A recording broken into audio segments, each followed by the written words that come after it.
Welcome to the Cyber Fusion Report, the show where we cut through cybersecurity noise and focus on what actually protects operations, infrastructure, and your business. This podcast is built around one core idea: cyber fusion. A cyber fusion center brings together IT security, operational technology, engineering insight, and human risk into a single coordinated defense strategy. So threats are detected earlier, response is faster, and operation stays running. Each episode, we sit down with security leaders, operators, and industry experts to unpack the real threats facing modern organizations, especially where cyber risk becomes operational risk. No hype, no theory, just practical insight on cyber resilience, operational continuity, and defending critical systems without disruption. If you're responsible for uptime, safety, or business continuity, you're in the right place. Let's get started.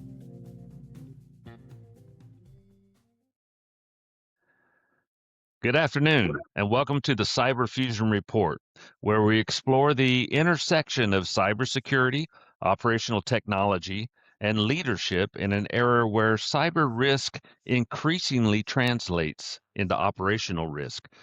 Industrial organizations today are investing more than ever in cybersecurity. New tools, new platforms, more monitoring, more detection. Yet incidents continue to disrupt operations, halt production, and create real business risk. In many cases, the problem is not a lack of technology. It's a lack of alignment between cybersecurity leadership, operational teams, and executive decision making. That gap is one of the reasons the role of the Virtual Chief Information Security Officer, or vCISO, has become increasingly important, especially in organizations that operate critical industrial systems. Today, we're going to explore what that role really looks like inside operational and IT technology environments. I'm your host, Gary Mullen. Joining me are two leaders who work at the intersection of cybersecurity strategy and operational reality. Terry McCorkle, founder and CEO of FishCloud, whose work focuses on helping organizations strengthen cyber resilience across both IT and operational environments. And Joshua Nicolson, founder and CEO of DarkStack 7, a firm that delivers elite cybersecurity advisory, incident response, and AI-era cybersecurity leadership to global enterprises and highly regulated industries. Welcome, gentlemen. In this conversation, we're going to discuss how vCISOs work with organizations today, the unique challenges of securing operational technology environments, the growing role of artificial intelligence in cybersecurity, and how organizations can better prepare for incidents ranging from network intrusions to ransomware events that significantly impact operations. Because in industrial environments, cybersecurity decisions are not just technical decisions. They're operational decisions that affect uptime, safety, and business continuity. So, gentlemen, if you're ready, let's get into it. The first question today, Joshua, I'll focus it on at you, is really around what the vCISO role is and what it looks like. From your perspective, working with organizations today, what does the day-to-day role of a vCISO actually look like, and how's it different from the traditional IT-focused CISO model that most companies are using and are familiar with today? Yeah, thanks for having me on the show, and very good question. So sometimes it depends on how you use the word virtual CISO. Sometimes it's strategic advisor. How do you bring in expertise that can advise strategically? We sometimes are careful of the term vCISO, especially if there already is a CISO there, and it's like, well, I don't need leadership here. I need some tactical or some strategic execution. So you can see where the vCISO or fractional security executive really sits in a model to help deliver services that you would have to hire for, or you'd have to hire expertise, really expensive expertise. And what you're finding is that the fractional model allows someone like myself to be in multiple accounts, learn from multiple things, and bring that expertise to someone in a fractional model where they can understand what their spend is. They don't have to spend a lot on a full-time resource. They get the expertise they need. And it provides some of this oversight on risk management before it becomes a truly a larger issue. A lot of the virtual CISO programs come in really three flavors. You could see where a company may need someone who's more of a audit background, and they do audits and they do assessments, and they see the virtual CISO as a business risk function. Well, that's great. You have those type of CISOs that are aligned to doing that. Then you have that second tier, that middle tier, which is really someone who has an IT background. They used to build servers and they see things as IT security, which IT security really is tool management in many cases. It's how do you configure McAfee? How do you configure the mail gateway? How do you configure these tools? But it's not the overarching program, which is cybersecurity, where you take a more holistic approach to security. You may be in that need where you need to transform from a basic IT management of security tools to a truly cybersecurity program based on standards, based on frameworks. And then you want to be able to take that and have a different one from time to time. Let's say you may be in a transformational need to do more of a risk management type virtual CISO or fractional executive. Maybe you're in the role that where you really have cyber risks that you need to bring in a more technical. So it really helps bridge the strategic side of it versus the tactical, which is a lot more mundane, but rarely translates to a more strategic vision of what you need to do. I know that was kind of long, but any questions about any of that? That absolutely makes sense, and it's really helping fill those gaps that organizations all have, right? Like you said, you got different types of CISOs. You need people to help complement the areas that you may not have as much experience in, right? And it's I see it becoming more and more as technology increases, right? The breadth of knowledge that somebody has to have is increasingly more difficult to manage. Yeah, you view it into the AI world too. What happens in mergers and acquisitions, and all of a sudden you consolidate LLMs and with past data and just we thought about it from a database perspective. I've been in the banking world for a long time, right? But when now you have AI systems that are actually running workflows and making decisions on different things, it gets kind of scary on how do you do a merger acquisition. Well, if you're just struggling to keep track of day to day, the vulnerabilities that are coming at you, the incidents that are coming at you, the audits you got to fill out, how do you even consider taking on another company from a transformation perspective? And so my time at Booz Allen Hamilton, that consulting company, they really knew transformations. That was kind of their bread and butter. When I was at E&Y, it was more of risk management consulting. So how do you put a security program together, current state, future state roadmap? But you can see kind of where you need a little bit more than that nowadays. You need a CISO that is now having to opine on business level things because now AI crosses the boundary between like security tool sets and business processes and data. And it gets a little confusing, a little kind of gray area. Wouldn't you think, Terry? Oh yeah, it's a constantly changing environment. So, just being a young person coming up in IT and then getting into cybersecurity and doing red teaming and seeing all the different network types and architectures, and you're all usually, if you're inheriting an environment like that, there's a lot to learn, a lot to know, and a lot to figure out if you're new to an environment. Like, what's the actual state of that environment as it sits today? So, Yeah, and I think the risk management piece is when you slam these two companies together from a merger acquisition, I've just seen is horrible. yeah, I remember one merger I was on, it was two pharmaceutical companies, and the company we were acquiring said that, yes, they used CrowdStrike, and that was their tool for EDR for management, and that they would use that to quarantine machines if there was a risk. Well, yep. you can't actually verify any of that until after legal day one. And then when legal day one's over, then they give you log-ons and you get on and what you find out, they didn't even have the license to quarantine machines. So yes, they had 2,000 desktops, but if there was a threat on one of them, they couldn't quarantine it. They never even attempted it. And so I said, wait a minute, in 2.5 years, you never had an alert? on the CrowdStrike system. They said, yeah, we don't know what most of them mean, so we think they're false positives. So here they false posited everything, and Yep. um, they false positive everything, and they never quarantined a machine before. Yet when we did the merger due diligence on the questionnaire, they said they had an EDR, and they said that that's what they would quarantine. Never once did they say that they don't even have the license for that.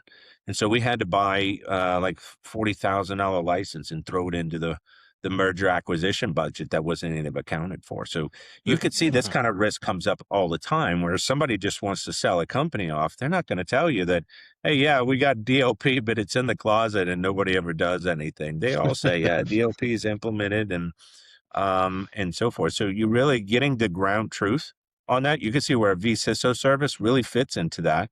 And there's also a sanity check. Imagine if you're the CISO for a big company manufacturing and you're just trying to figure out what solution to do what. Well, who do you call? Who do you pick up the phone and give a call to? Is it just your friends that might not be in that same situation? What if you had a retainer? It wasn't that much, couple $1,000. You have a retainer on the board and you're able to pick up the phone and go, you know what? I'm trying to weigh my options between this vendor and this solution. And I mean, what else are you seeing in the market? That to me is golden because it prevents some massive failures in buying software for functionality you don't need. That happens in cybersecurity all the time. People choose tools that have so much advanced functionality that you're never going to use it. It's never really going to benefit you. Why pay for it? Go in with the free model first. But you have some pretty good friggin' salesmen, and they can do all that kind of stuff and sell the customer. And I do think that's where if you had that retainer of someone who's a multitude of counselors, right? There's wisdom, and that's where I think the vCISO kind of sits in. You mentioned earlier that calling it a vCISO can sometimes make the role appear to be competitive with the CISO as opposed to complementary. How Right. do you get them to understand that you're there as their business partner to complement what they do, not replace them in any way? Depends on how you come in. It's the same way if the court was ordering your wife to counseling versus you. I don't know. I mean, it depends on the client in many ways. Let's just say I had, for instance, when I was at EY, I had to do a board presentation. And the board was asking how, Josh, you've done a lot of these assessments, and this is for a big insurance company. And they say, how do you know a program is mature, like when the first hour you walk through the door? I know you have to spend 40 hours, 48 hours, talking to everybody. But what is like the one thing you can walk in within 30 minutes and you go, oh my God, this is going to take longer than I thought? That was an interesting question. I never had a board ask me that before. And I said, well, I think it really is if you start talking to a CISO, one of the senior executives, and you ask them how their program's going and how they're managing the risks, and all they do is give you product names. I got IBM on the back end. I run Splunk. I run CrowdStrike. And they just throw the top brands at you. Then then they're hiding true risks that's under. They're not even speaking the right language. They're using these brand names to intimidate whoever they talk to. And I stated that to the board. And then their CISO came in to that same meeting about 15, 20 minutes later, sat down and did that exact thing. Said, hey, we have CrowdStrike, we got Splunk, and the entire room like to die. They're putting their head down because they realize that is, you can't hide behind these tools anymore. You actually have to have a repeatable program to manage risk moving forward. The same way you can't do a pen test once, get the result, and then go, hey, we did it once and it was 3 years ago. And there has to be a consolidated management of risk. Now that even more, because the boards just recently got hit, I think it was an SEC finding or a new rule of some sort where the risk is moving up to the board now, and they have to have cybersecurity experience. So you see the vCISO role at the board level now, because what happens is that the board says, we're going to implement cybersecurity and we're going to make sure our customers are protected. Great. That goes down to the CISO, the CIO, and they go to implement that strategy. However, when the budgets and the strategy come up and it's like these multi-million-dollar systems or it's this or that, they have no idea if that really matches to the original objectives they gave them on the program. So how do they translate that at the board level if the CISO and them aren't very good at doing that anyway? Imagine having your own board level CISO, a vCISO, and it's fractional executive, and you're giving them guidance on some of the board material that's going back to them, and can even give them those, I would ask more in this area, I would look here. Because a lot of times the board is related to the business that they're in. If this is a fintech company, their financial background, they don't really know cyber. And I think it's always having their best interest on how do you explain that into the investors versus the other way. You could just spend infinitely in cybersecurity and get the same result as someone who's not spending infinitely, and they have a very smaller budget, but they're much more disciplined on what they go after and what they do. So that's kind of where I think it benefits both management and board level. Yeah, great answer. So Terry, you're an OT expert, and you're well aware that the plant floor environment introduces challenges that the majority of traditional security leaders really aren't used to dealing with.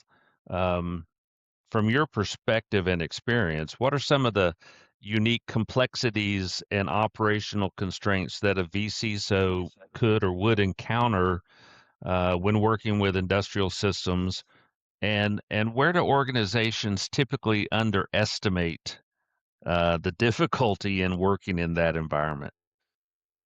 Yeah, there's a lot of challenges when you're talking about integrating OT or operational technology. You say it's a manufacturing environment, or Josh mentioned pharmaceuticals.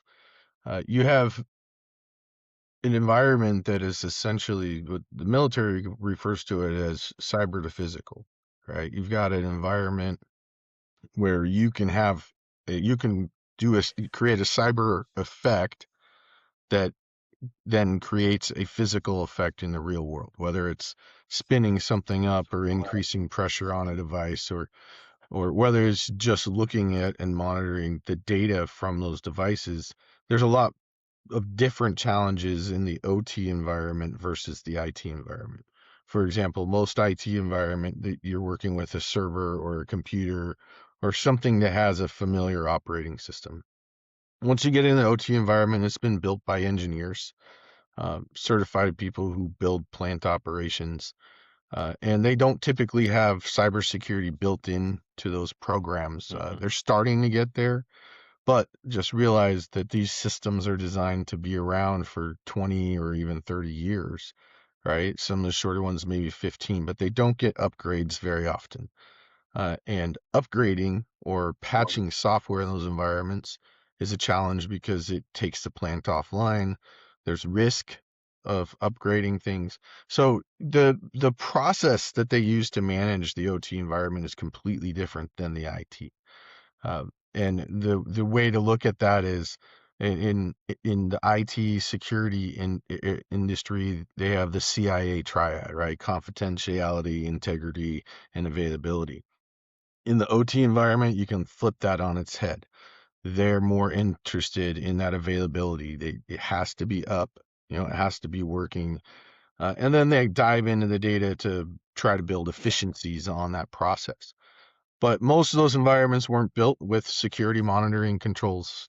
They have done things like, create a separate division or a separate segment of the network, right? A lot of it's called microsegmentation now in the OT industry. They're really trying to roll out, each environment has its own environment, and you have to go through a jump box to get into it, for example. So you have to go to a machine that has access to that environment. So that's kind of how they've approached securing these devices that are really difficult to secure, really difficult to monitor, is given their own environment. But it doesn't necessarily give you the same level of visibility that you would in a security operations center, for example. It's looking at Azure logs, looking at the identity and access management logs, looking at firewall logs. A lot of the OT environments don't have that level of visibility. They still have an IT network.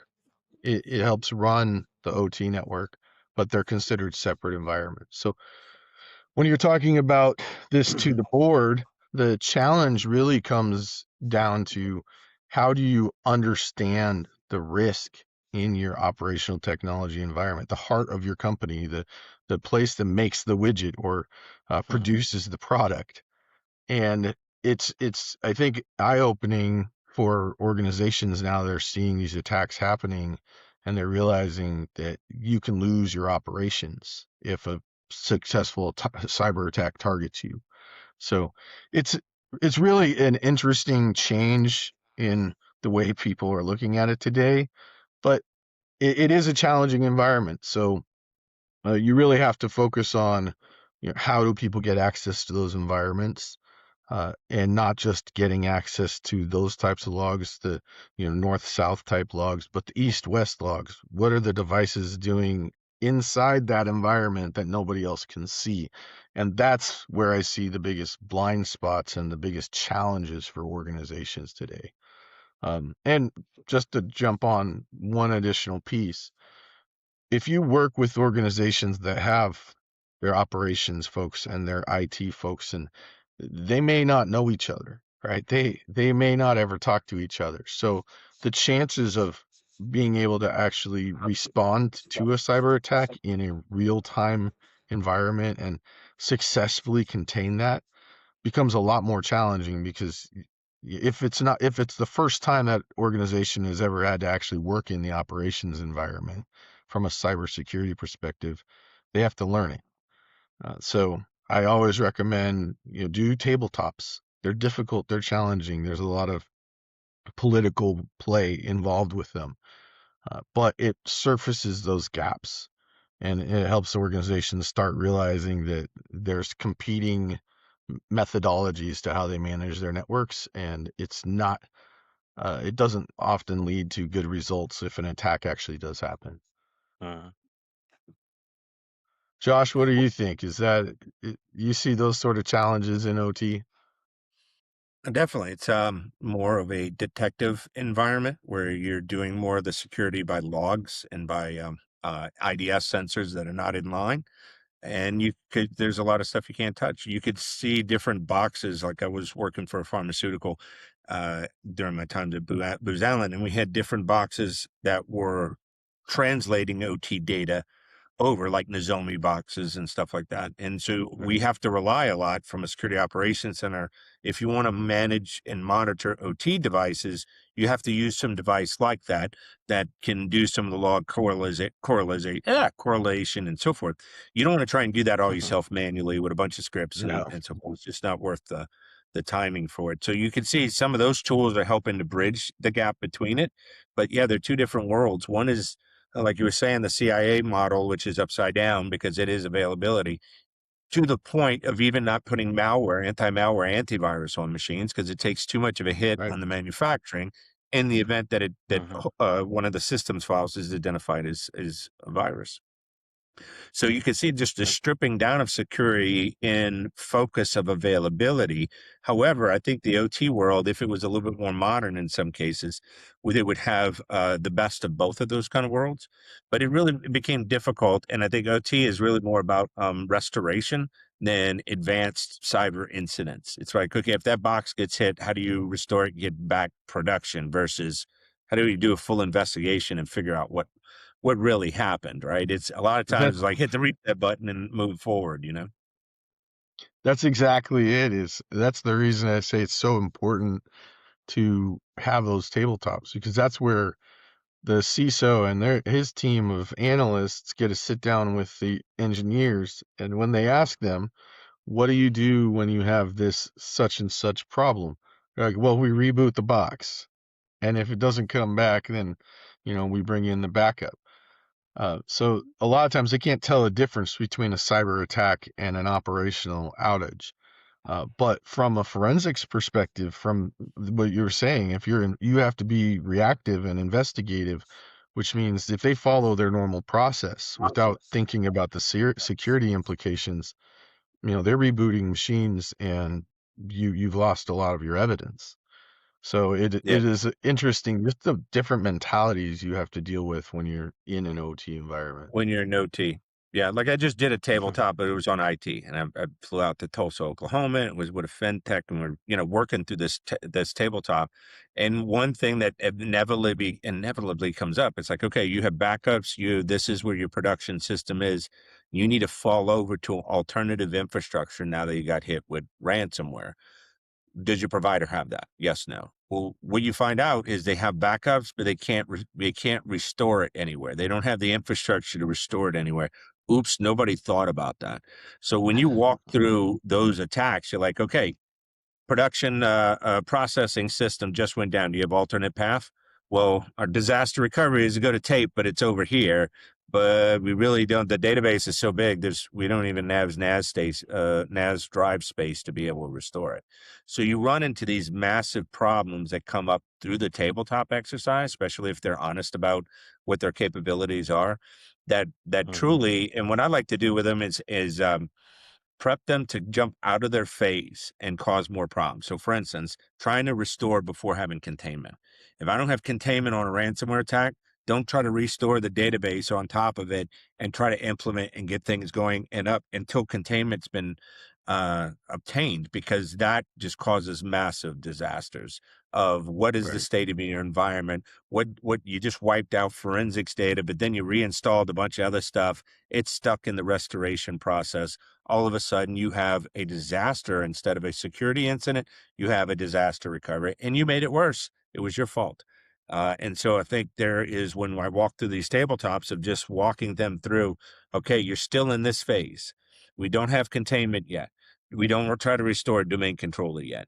And just walk them through it. And then when to call insurance. So many of these companies call them late and they don't engage them, and they have this service. They have breach in their contract, and they're supposed to, when this goes off, they have within 24 hours or 48 hours to go call the insurance. And the insurance would call people like me when I worked for incident response companies, and we would respond.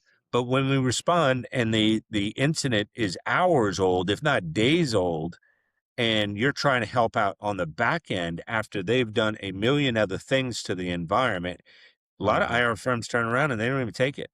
Like you've kind of messed the whole crime scene up, so to speak. It sounds like a mess here. I'm going to back up, and you probably need to call someone else. And so you want to try to avoid that. I think so. In those tabletops, we tell them, what's your insurance policy? Where's your BCP plan? Here's the 5 or 6 decision points I'm going to walk through in this incident. Who's responsible for what? And that comes up too. If we had to shut down a part of the network, who's got authority to do that? I don't know. It always goes to, I don't know, maybe it's the CIA, maybe it's the whole CEO you have to go to. Well, if we kind of figure that out early, just like in the Titanic here, you would know when to start putting the waterpress doors on. I don't think you need to call the captain if everything's flooding, right? Just put the freaking doors in. And that's what you want to walk out with them. Yeah, absolutely. So, Joshua, you have a front row seat with your company and what you do, a front row seat to what is happening across multiple organizations.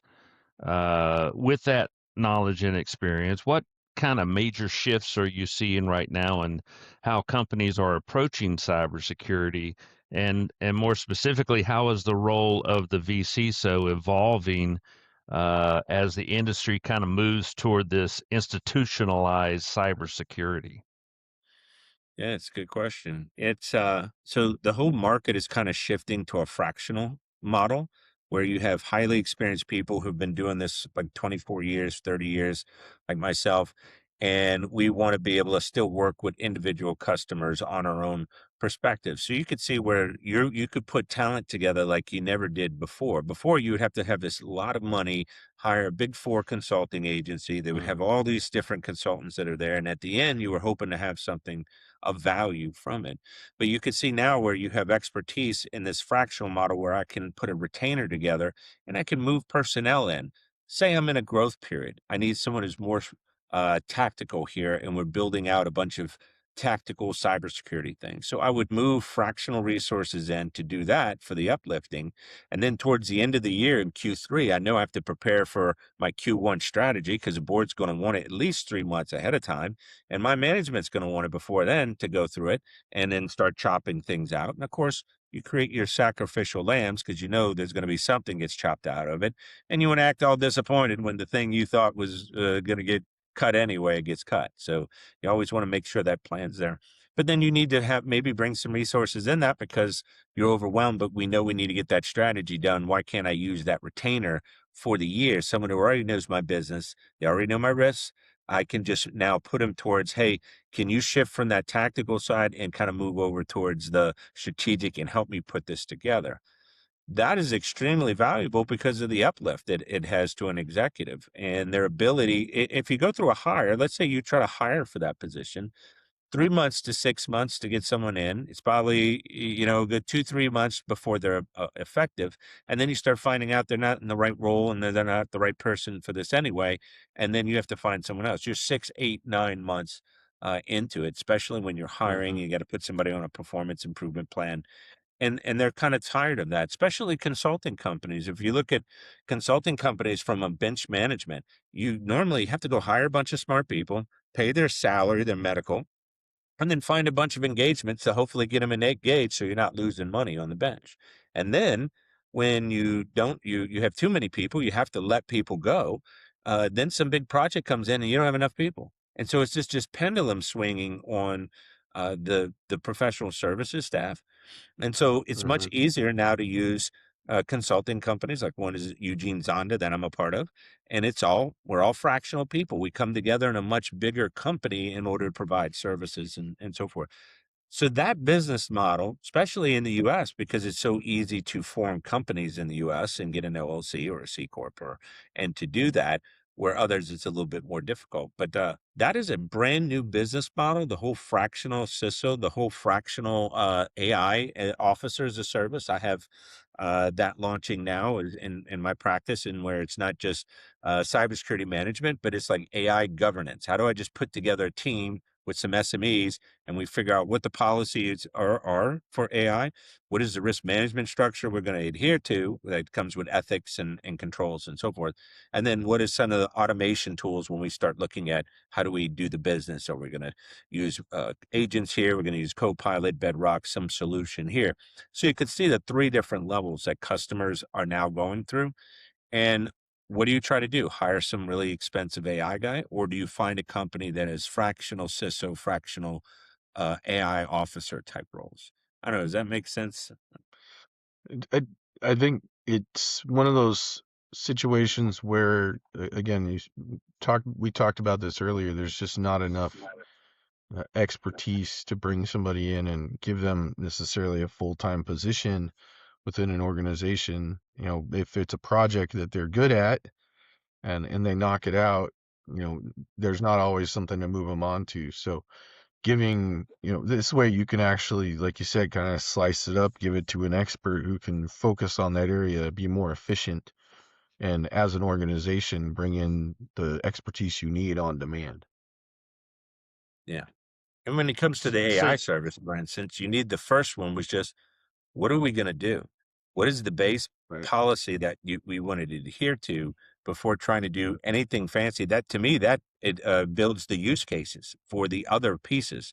So if it's a three-phase process, one is that first maturity level one, which you have like the ASIS model that has maturity level one, where you just have your hands around policy. Like for this university that I put a proposal together for, it was, can the students use ChatGPT? Can faculty use ChatGPT? Can we use them to grade papers? They just wanted somebody to walk through these risks with them and develop policy on what the university should do, and then put some governance program that says, hey, once a quarter, we're going to meet and we're going to bring some SMEs and we're going to talk about whatever the next topic is in AI tool sets and what's your strategy moving forward. So you can see where kind of all three of them is what I see is exploding in the market right now. Yeah. So makes sense. So let's talk a little bit more about AI since it's come up several times in the conversation so far. It's becoming uh, a part of nearly every cybersecurity discussion today. And you've mentioned a couple of use cases already, but from a vCISO perspective, how is AI actually being applied? What are some of the practical use cases that you guys see emerging? How is AI influencing things like you mentioned policy development, risk standards, and at the end of the day, overall risk management frameworks within an organization? Mm. Yeah, that's a good question. I could tell you one thing I see in organizations doing is one is I love being able to take what used to be static data on an intranet and take that and make that via an agent in order to be able to onboard people. One of the hardest things I had to go through is taking a junior person and onboarding them into a cybersecurity ops team. You have to take a senior person offline. They got to sit there with this guy. They got to tell them why you can't log into service now. It just is a real pain. And then you point them to outdated documentation. So I think from having an agent base that's learned on your policy, let the security team concentrate on real hardcore policy perspective and let the agents answer questions. So for instance, I started a new company. I want to know how I report a cyber threat. Do I start doing intranet searches and looking through the 20 pages that come back because there might be a Word document somebody wrote 4 years ago? Or am I able to use an agent for that and say, what are the security policies for this? And get a very distinct language response that's grounded in the true policy and the risk of the organization. And the agent is not allowed, it has the guardrails on it, it's not allowed to go make it up and go outbound. These are your data sources. This is the knowledge, the base of truth. And so to me, the hardest thing about policy is getting everybody, A, to know about it, B, to adhere to it. So I think there's AI solutions to help users for that, because I would use that if I didn't know, I'm new at a company and I didn't know where something at. I would use the agent. It says, to ask where this is or where's the policy for paternal leave. Do I just go to the HR SharePoint site and start searching around, or can I just ask, hey, what's the parental leave policy? And it pulls it up Yeah, and then references the document. I think you would take a I load think off of HR. You would take a load off of security people. You would actually start mapping, what you're really trying to do. And to me, it just helps a lot. I have a new guy start. I don't have to sit and waste a bunch of my time. The basic questions, and they feel terrible too, asking questions about stuff that, man, I wish there was a document I could just follow. Well, what if there was an agent that helped you on board? So I do think that that's an easy solution for some companies. It's like Microsoft Copilot based, where everybody has Azure for the most part. If you're in Microsoft O365 store and you're somewhat mature, you move into an Azure environment, and using Microsoft Copilot just plugs right into your data. So if you were saving things in SharePoint and that's where all your policies were at, then you can port an agent to that as the data source and distribute it to the call center people. And I don't know, I find that level of efficiency of just finding the answers to things without having to go email a bunch of people or send them Slack messages or whatever really can help from an agentic perspective. And it really doesn't matter your size. That's just a basic, how do I do um, document management to internal people, and how did the intranet die? Because the intranet, I mean, years ago used to have intranet managers, and they had all kind right. of development staff, and they created code, and that was the central farm everybody went to. If you didn't know, you wanted to put something in to get a credit card at Wells Fargo, you had to go to the intranet and there was some form for it.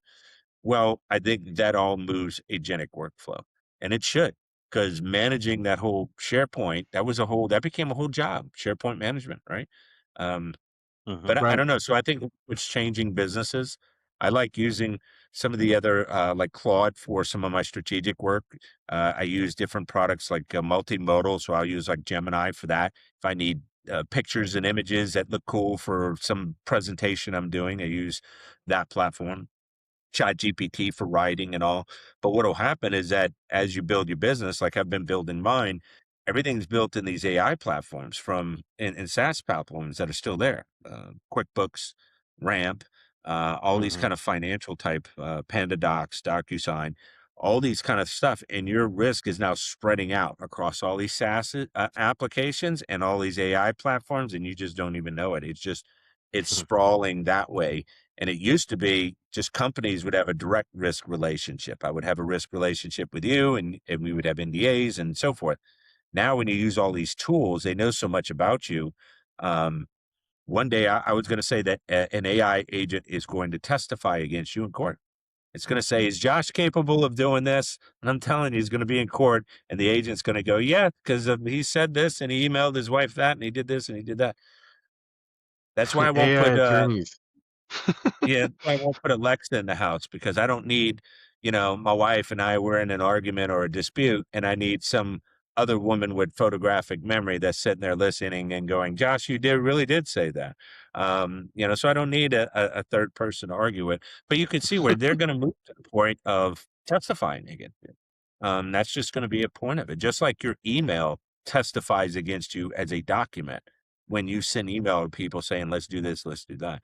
I think the same Yeah. thing is going to happen with agents. And I don't know how we control that, because in many cases, it can't distinguish what's client sensitive and what's a client attorney or whatever. I mean, can you imagine telling the agent what's considered client attorney privilege in this case and what's private and what's not? I think it gets really complicated. Yeah. So absolutely. I think one of the other areas that we're going to see a lot more adoption of AI is the efficiency piece. And from a security perspective, there's not just the onboarding, but everybody's coming in with their own knowledge set, with their own perspective of how you do an assessment or how you do how you detect if there's something going on with a device. Or there's so many different ways that happens today. And if you have your checklist sitting in a document somewhere, it very rarely gets referenced, right? So one of the areas I see AI really picking up some of that slack is, one, informing analysts or informing leadership of what's going on during an event, and two, helping with tracking those bridges and tracking what's going on and the task assignments that come out of these phone calls, and actually making sure that the lessons learned get rolled back into their processes, right? So being able to learn more about what a person's role is, or if you're new to an organization, have an agent that can help you actually understand your role. I think that feeds into that, continuous feedback loop that is really needed, but people aren't very good at it. We're not very good at taking notes about what happened, or, necessarily following up on, that after actions report that, should encompass everything that everybody did. But now you've got your whole team tied up for 2 weeks writing a report about an incident that you just went through.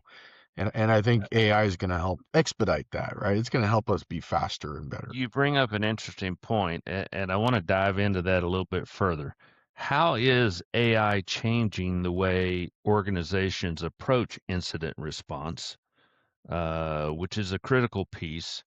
And how is it helping or impacting the way a vCISO prepares teams, builds response plans, runs tabletop exercises to ensure that the processes they have actually work?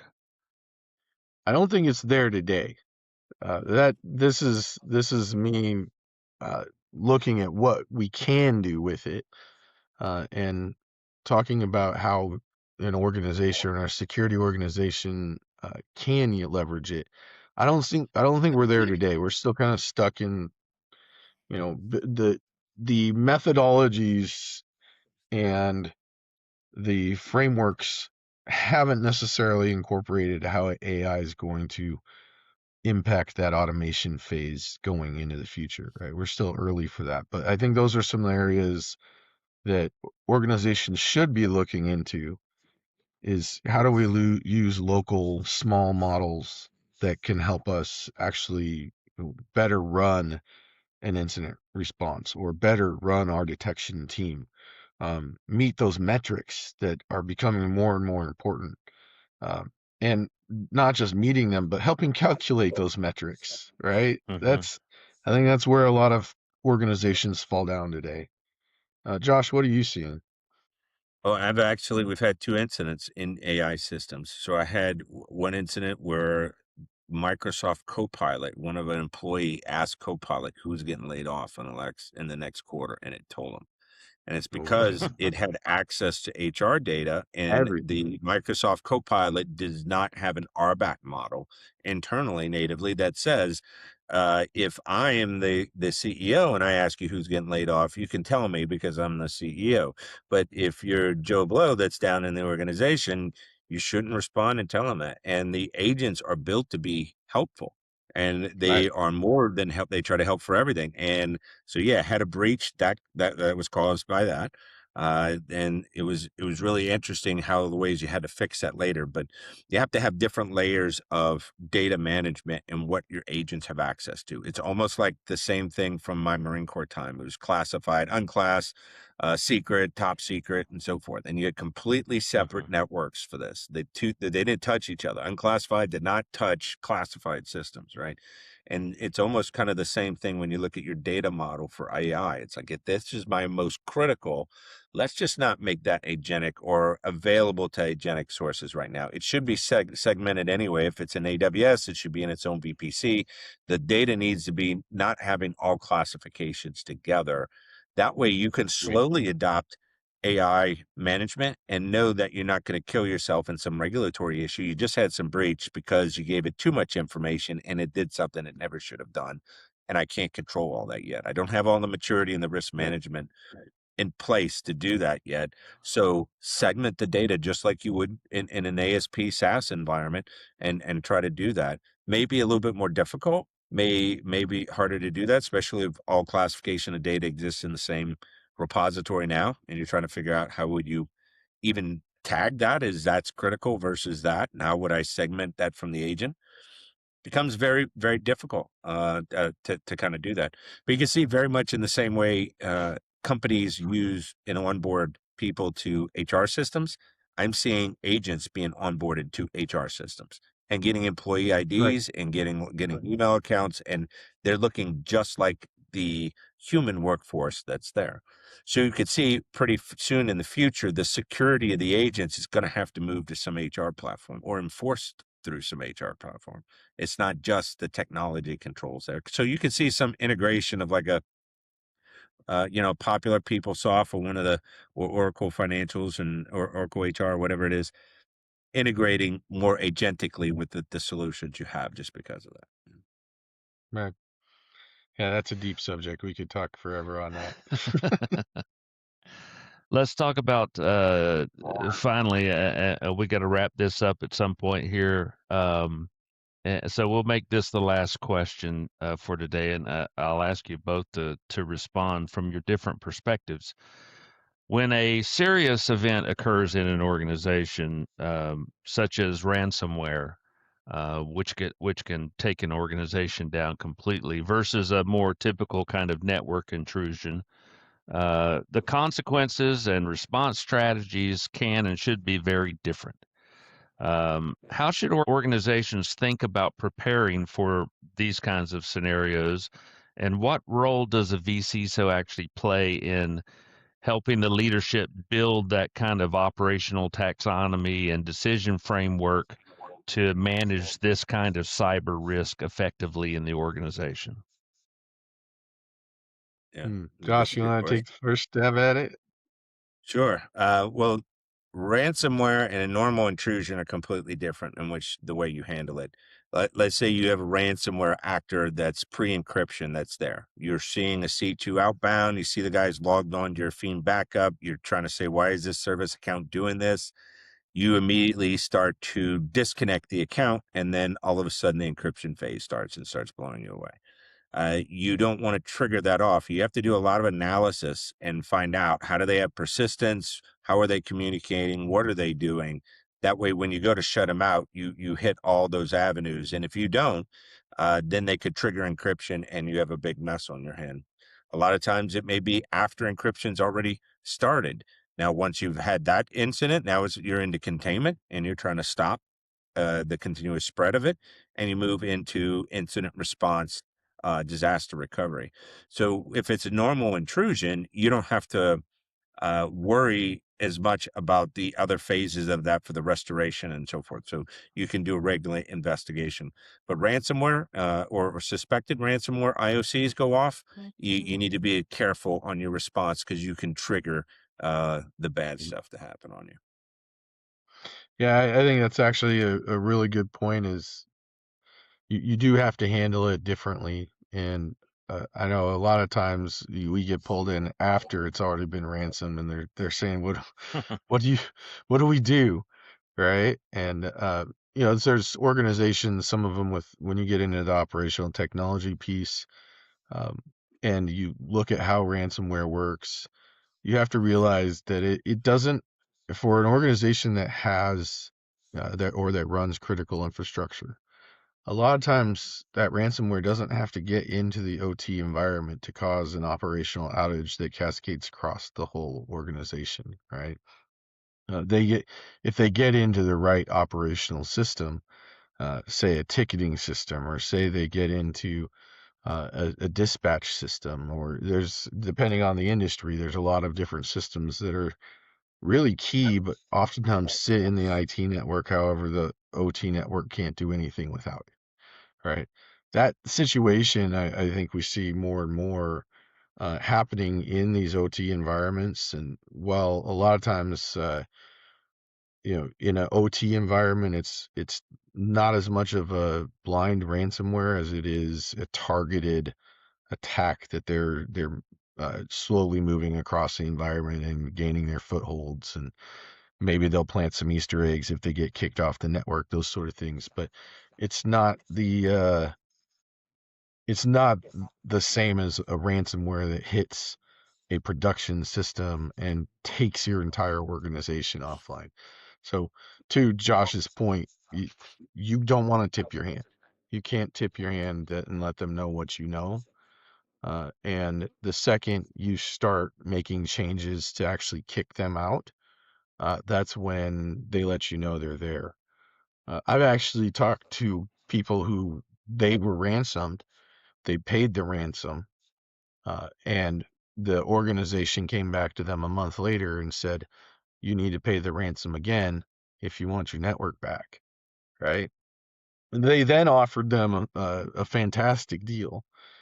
They said, we've patched all your systems and actually secured them. So you now have a secure network, but we control it. If you pay us 10 grand a month, we'll act as your IT support. Which is really interesting how they're kind of shifting this ransomware into an IT services model. But what's most interesting about it is the person that was talking about this said, I get better customer service from this ransomware organization than I did from any IT organization I've ever hired. So it's kind of a scary world we live in where, ransomware, you got to realize they're not usually going to just do it once and then when you pay them disappear. They're going to come back, and they're going to come back over time. So you have to make sure you've weeded them out of the entire system. And that takes quite a bit of effort to hunt all that down and perform the actual activities you need to do to properly secure an environment after a ransomware attack. That's pretty amazing. Ransomware is a managed service, huh? I don't know, Josh, you ever seen anything like that out there? I'm sure Yeah, you've got some yeah, crazy yeah. stories.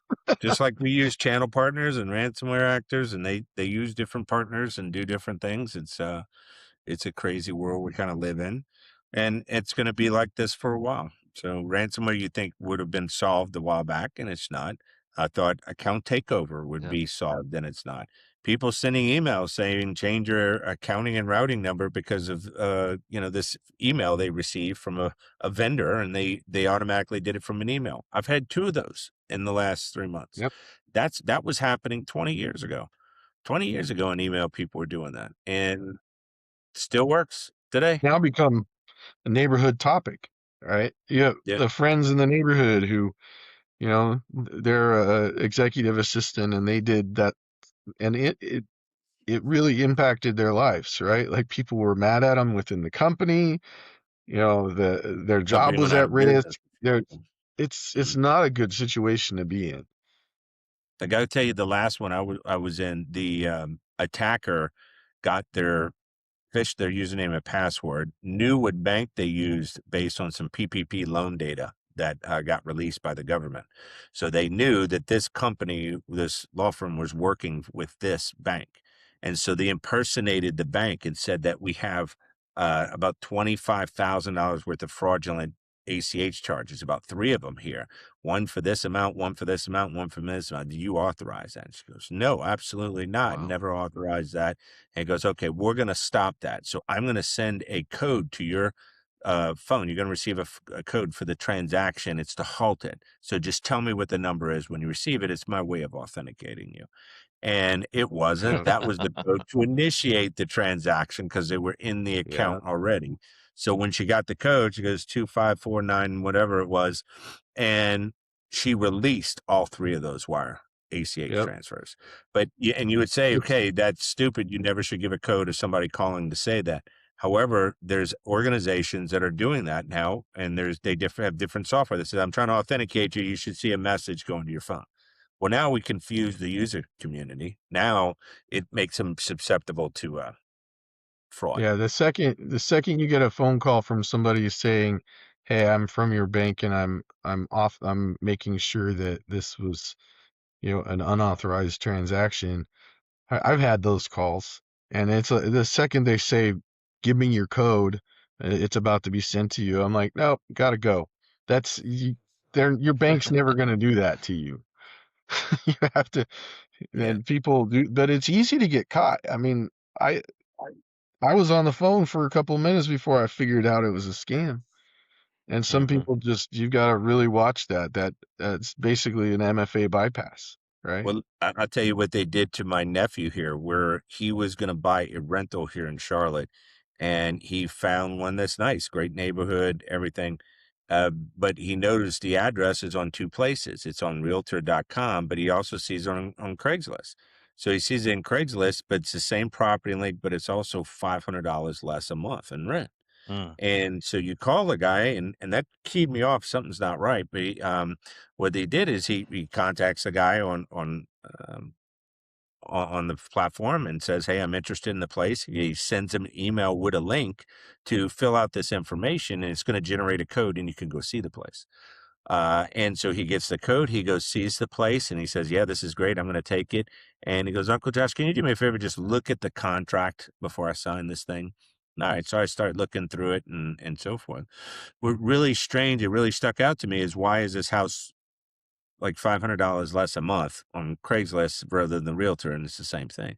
And I asked him, and it was just a terrible, terrible story. He's trying to get around fees and everything. And nothing was smelling. But he was right about to sign the contract, give him $2,000. Well, this was a scammer. What he did is he Mhm. pushed them to the real realtor site. You sign up the form, you get the code, you go into the place. The thing takes 24 hours anyway in most cases. But he got the code to go in. Since it looked like he had access to the place, I gave you the form to get in. It looks like you have ownership because you gave access. Access indicates ownership, right? And it was all a scam to steal $2,200 from it. And that is Wow. happening left and right. That's a We had to lot. go back to Craigslist and report it to him, and this guy is doing that. And what'll happen is you give him the $2,200, and he tells you you could go move in, and you move in, and you get arrested for breaking and entering. It's not your property. And so you're Yeah. sitting there in jail with the loss of the $2,200, and you just got completely scammed. And The scammers are that is, getting more and more inventive every day. So yeah, gotta keep yeah. your heads up. Well, let's wrap up this conversation there, gentlemen. This has been a great conversation. Appreciate you both joining us today. One of the things that really stands out in this discussion is that cybersecurity is no longer just about deploying tools. It's about leadership. It's about understanding how cyber risk connects to operational risk. And it's about building the structures, processes, and decision frameworks that allow organizations to respond effectively when something actually happens.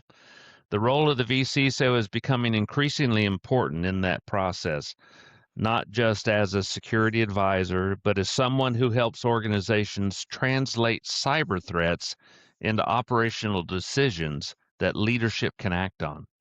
We also covered how artificial intelligence is beginning to reshape everything from risk management to incident response, the importance of realistic tabletop exercises, and why organizations need to think differently about incidents like ransomware when operational technology is involved. For leaders responsible for critical systems, production environments, and industrial operations, these are not theoretical discussions anymore. These are decisions that directly affect uptime, safety, and business continuity. Joshua, Terry, thank you both for sharing your perspectives and your experience. And to everyone listening, thank you for joining us for another episode of the Cyber Fusion Report. If you found this conversation valuable, be sure to follow the show and share it with someone responsible for cybersecurity operations or risk leadership in industrial environments, because the organizations that will be most resilient in the years ahead will be the ones that learn how to connect cybersecurity strategy with operational reality. Until next time. This has been the Cyber Fusion Report podcast. Thanks for joining us. And for more information, please visit www.fishcloud.com or email us at cfc@fishcloud.com. Thanks and have a great day.